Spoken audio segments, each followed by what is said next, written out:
വയനാട് ചീരാൽ വെള്ളച്ചാലിൽ വീണ്ടും പുലി ഇറങ്ങിയിട്ടുണ്ട്. ജനവാസ കേന്ദ്രത്തിലാണ് പുലി ഇറങ്ങിയത്.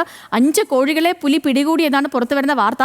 തൊട്ടടുത്ത തോട്ടത്തിലേക്ക് പുലി ചാടിയതായി നാട്ടുകാരും പറയുന്നു. ലിനറ്റാണ് വിവരങ്ങളുമായി ചേർന്നത്. ലിനറ്റിലേക്ക് വരുന്നതിന് മുൻപ് ഒരു പ്രതികരണത്തിലേക്ക്. രാത്രി വന്ന് നോക്കുമ്പോൾ പിന്നെ സൗണ്ട് കേട്ട് നോക്കുമ്പോൾ പിന്നെ കോഴിനെ പിടിച്ചതായിട്ട് കണ്ടു. പിന്നെ രാവിലെ പുല്ല് വെട്ടാൻ പോയപ്പോൾ അപ്പുറത്തെ പറമ്പിലേക്ക് ചാടുന്ന കണ്ടു. ഓക്കെ ലിനറ്റെ, നമുക്ക് ഈ പുലിയുടെ കാൽപ്പാടുകളടക്കം കാണാം.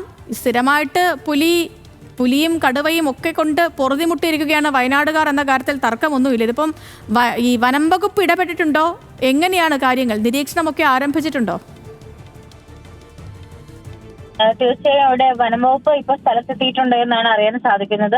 സാധാരണ രീതിയിൽ ചീരാലിൽ പുലിശല്യം ഏറെ രൂക്ഷമാകുന്ന സാഹചര്യമാണ് ഇപ്പോൾ നിലവിലുള്ളത്. പ്രത്യേകിച്ച് ഇന്ന് രാവിലെയാണ് ഇത്തരത്തിലുള്ള ഒരു സംഭവം വയനാട് ചീരാല് വെള്ളച്ചാലിൽ ഉണ്ടാകുന്നത്. ജനവാസ കേന്ദ്രത്തിലാണ് പുലി ഇത്തരത്തിൽ ഇറങ്ങുന്നത്. അവിടുത്തെ വളർത്തുമൃഗങ്ങളെയൊക്കെ തന്നെ ആക്രമിച്ചിരിക്കുന്നു.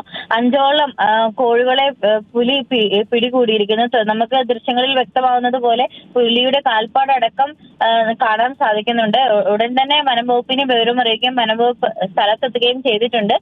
നാട്ടുകാർക്ക് എത്രയും പെട്ടെന്ന് ഇത്തരത്തിൽ ഈ വന്യജീവി ആക്രമണങ്ങളിൽ നിന്ന് മാറ്റം വേണമെന്നാണ് അവരുടെയൊക്കെ ആവശ്യം. പ്രത്യേകിച്ച് ഈ പുലിയെ പിടികൂടാനുള്ള നടപടികൾ ആരംഭിക്കണമെന്നാണ് നാട്ടുകാർ ആവശ്യപ്പെടുന്നത്. സേതു. ഓക്കെ ലിനറ്റ്, ശരി. അപ്പോൾ ലിനറ്റ് വർഗീസാണ് വിവരങ്ങൾ നൽകിയത്.